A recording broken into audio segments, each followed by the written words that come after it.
So my name is Manju Sagar, but then my friends gave me a more interesting name, Mental Manja. So mental here actually represents characteristics of being free, spontaneous, limitless, and also slightly mental here and now. But 5 years ago, I was neither mental nor was I a biker. Until a friend of mine introduced me to biking. And when I got my own first bike in 2013, I had 5 crashes in the first 5 months that I got my bike. And very soon I became the laughing stock of my entire group. For the first time, something started igniting in me a wish to learn more of riding. And I didn't know what it was back then, but many years later, I found out it was something that we commonly call junoon or passion, right? And a few months after that, my the same friend introduced me into traveling. So he took me to a ride to Yerkad, and in 500 kilometers, my mindset was completely transformed. So I thought, let's do more of this. And but my mindset was set that the maximum I could do was maybe Mumbai. Right? That was like my Mecca back then. Until I saw a TV series of two guys who rode around for nearly 25,000 kilometers in 2003 on their BMW GS 1200 hours. So I thought I need a GS to do such a ride. Until I saw the NTM video of Mr. Deepak Kamath, who had done in 1993 25,000 kilometer ride across the equator on a ESD with a pillion. So I thought, fine, I can do it on my Duke, but I need a person with me. Until I saw the NTM video of Mr. Bharadwaj Dayala, wherein he rode 47,000 kilometers across the globe in about 18 months' time, and he did it solo. So when I saw that video of Mr. Bharadwaj Dayala, that is what inspired me to ride solo. Things were really shitty for me for the first 9 months of 2017 until last year, when I got a really good offer in a good company, and I thought things were finally settling down. But one catch in this good place was that I had to stop biking. So now, if I have to go back to the long way around of TV series, the reason why that was TV series was so important for me was because that TV series gave me my purpose to live. I'm breathing right now so that I can tour the world. And this person who I was working for wanted me to quit riding or quit my job. But I actually made a sensible decision at that point, saying, fine, let's give up on biking for a couple of years and get back to it. It's a sacrifice that I had to make for my career, right? But then, apart from sacrificing my biking dream, he also wanted me to sacrifice on my self-esteem and pride and basically be a slave to him, something which I really could not take.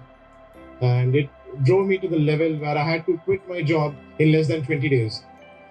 So, what happens when you constrain a traveler saying you cannot do something and you send him to the breaking point? When he leaves, he goes on a big travel, right? So, that's what I did. The first person I called out when I quit my job was my mechanic.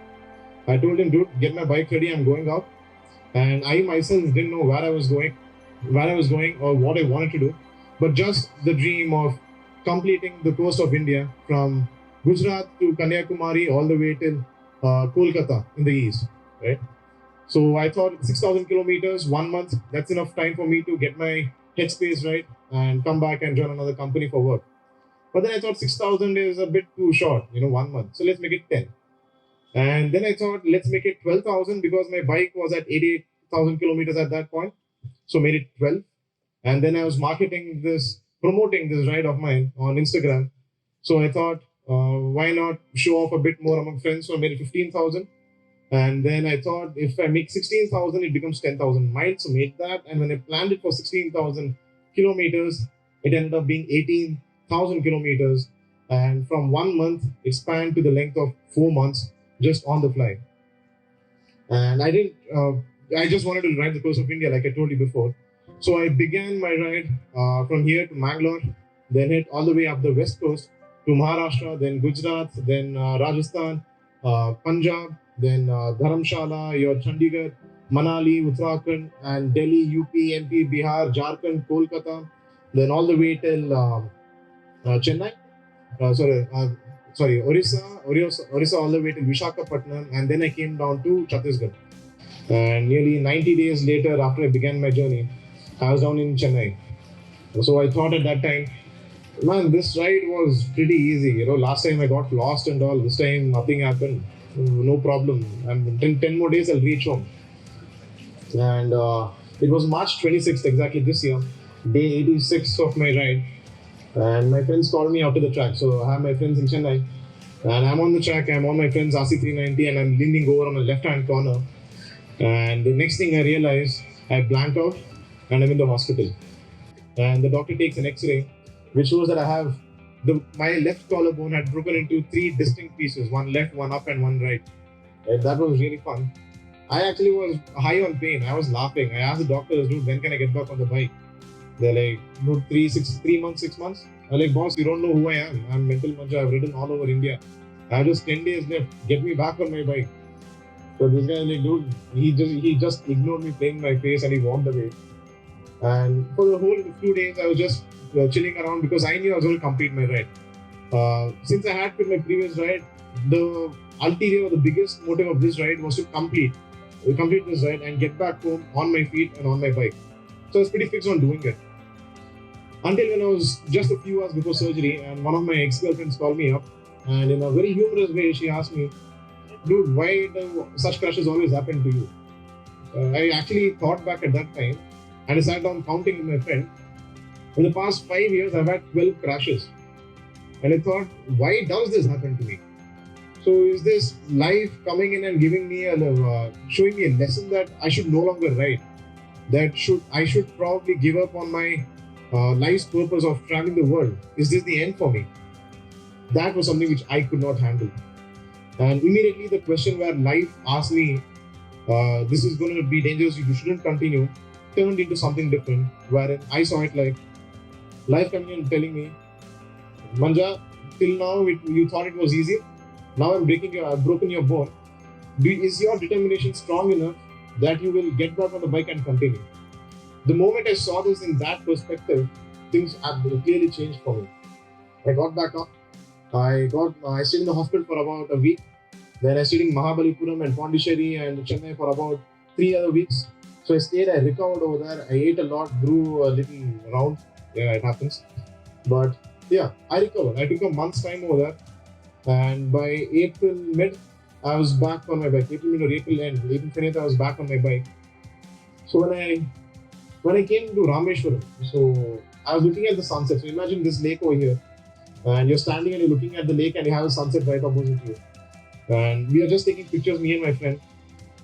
And for the first time in my life, I actually felt like I achieved something because I got back on the bike after all of this, and there was a very odd sense of satisfaction that was instilled in me.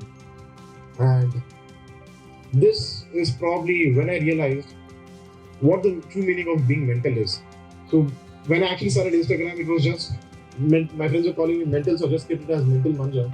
But this point was the defining point for my name, also for my ride. So being mental is just not about being free and spontaneous or being crazy.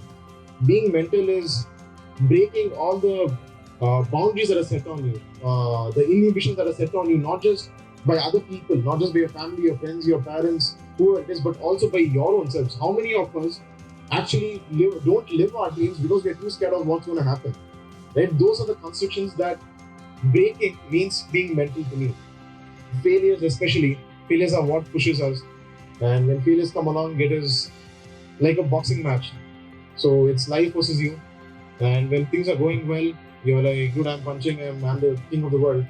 But when you get knocked down, that is when the real test comes in. That is when you actually have to stand back up and throw another punch at life, saying, dude, I'm still here. I'm not going to quit. And that was the biggest learning for me in my ride, to never give up. And here I would like to quote Martin Luther King Jr. You fly. If you can't fly, you run. If you can't run, you walk. And if you can't walk, you crawl. But no matter what happens, you keep moving forward. And yeah, so my stint with Dhanush Kodi was done. I was down to Kanyakumari, and in a matter of another 5-6 days, I was back to Mangalore and I was back home. And my whole dream of riding the coast of India, my dream of completing my broken dream of the previous ride, and my dream of getting back home on my feet and on my bike too was complete. And that is something which probably no one can put a price on. And that is something maybe, that is definitely something which has redefined me for the rest of my life. And so, guys, maybe that's just one lesson over here. No, not even a lesson. It's just one thing to observe is that our life really is too short. All our dreams that we have, we just have to go out and start achieving, not fearing about the failure that can or could come with our efforts. And with that, I thank Nomad Motorcycling Club once again for getting me over here. And really thank each and every person who've come down, my friends from Bangalore. Really honored to be here. This is my time again. This is Mental Manja signing off. Thank you.